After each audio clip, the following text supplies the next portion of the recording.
একই সময়ে দুই জায়গায় স্কুল, যে কারণে এখানে স্কুল করা হয়েছে সেটাই থাকবে, সেটাই থাকবে, স্কুল জায়গায় থাকবে।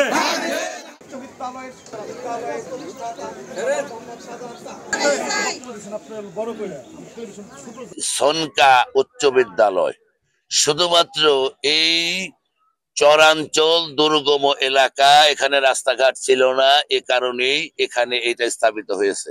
এবং ফয়জুন্নেসা হাই স্কুল দীর্ঘদিনের অনেক নামি দামি একটা স্কুল, তারা এখানে নো অবজেকশন দিয়েছে শুধুমাত্র এই চরাঞ্চলের সনকার, চরাঞ্চলের শুধু সনকা না, এখানে 10-15টা মৌজার লোক বসবাস করে, তাদের জন্য। এ কারণেই যে কারণ নিয়ে এটা স্থানান্তরের জন্য এরা চিঠি এনেছে ভুল বুঝে কর্তৃপক্ষকে, নদী ভাঙ্গা, সেই নদী ভাঙ্গা আজ থেকে 2 বছর আগে বন্ধ হয়ে গেছে।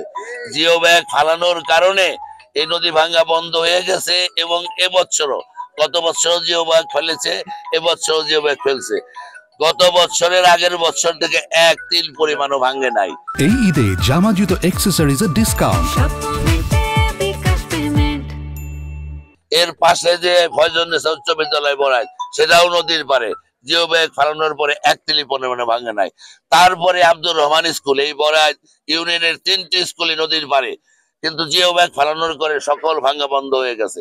অথচ দুরভিসন্ধি করে পরিকল্পিতভাবে যারা পতিত সরকারের দোসররা, সে দোসরের মধ্যে স্কুলের বর্তমান প্রধান শিক্ষক এবং সাবেক এই স্কুলের সভাপতি এবং আরো 2-4 জন মোল্লাপাড়া সনকা গ্রামের কতিপয় আওয়ামী সন্ত্রাসীরা মিলিতভাবে পরিকল্পিতভাবে বিএনপির লোকদেরকে ভুল বুঝিয়ে, ওপারের লোকজনকে ভুল বুঝিয়ে এই স্কুলটা এখানে আছে। দেখেন, এই স্কুলের সকল স্থাপনা এখানে, আবার ওখানে একটা নতুন জায়গা কিনে সেই জায়গাটায় বহু গাছ বোনা ছিল, সেই গাছগুলা কারোর অনুমতি ছাড়া কেটে বিক্রি করে সেখানে ছাপড়া দেবে, স্কুল চালাবে।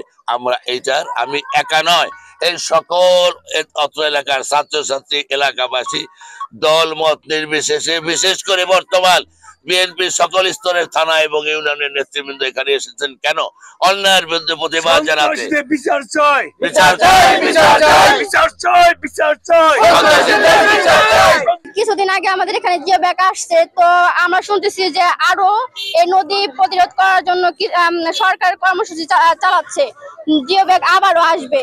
তো এই স্কুলটা যদি স্থানান্তর করা হয় তাহলে আমাদের এই নদী প্রতিরোধ করার জন্য কোনো কর্মসূচি সরকার পালন করবে না, গ্রহণ করবে না। এটা আমাদের প্রাণের দাবি, এটা আমার অনুরোধ সকলের কাছে। এই স্কুলটা যদি ওপার নিয়ে যায় তাহলে বাজারের ভিতরে অনেক বখাটে ছেলেরা থাকবে, মেয়েদের ইফটিজিং করবে। বর্তমান পরিস্থিতি অনেক ভয়ানক, তো শিক্ষা বঞ্চিত হবে, ছেলেরা সিগারেট ধূমপান করবে, নিরিবিলি একটা পরিবেশ। আর আমরা জানি যে নিরিবিলি পরিবেশে পড়ালেখা ভালো হয়। আপনাদেরকে জানাতে চাচ্ছি যে স্কুলটা আমাদের চরের স্কুল, চরে রাখলে ভালো হয় এবং আমাদের প্রাণের দাবি চরের স্কুল চরে চাই। আমাদের যদি রক্ত দিয়ে যদি স্কুলটা এখানে রাখতে হয়, আমরা রক্ত দিয়ে স্কুলটা এখানে রাখবো। আমরা চাই যে এই চরের স্কুল চরে থাকবে। এই স্কুল আমার মেয়ে পড়ে, তো আমি চাই না এই স্কুলটা এখান থেকে স্থানান্তর করা হোক, কারণ বাজারের মধ্যে স্কুলটা স্থানান্তর করা হলে অনেক সমস্যা হতে পারে।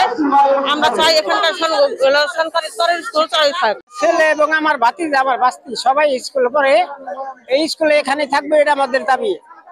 আমাদের স্কুল যেখানে আছে সেখানে থাকতে হবে। আমরা রক্ত দিয়ে হলো আমাদের স্কুল রক্ষা করবো, আমাদের চরের স্কুল চরেই চাই।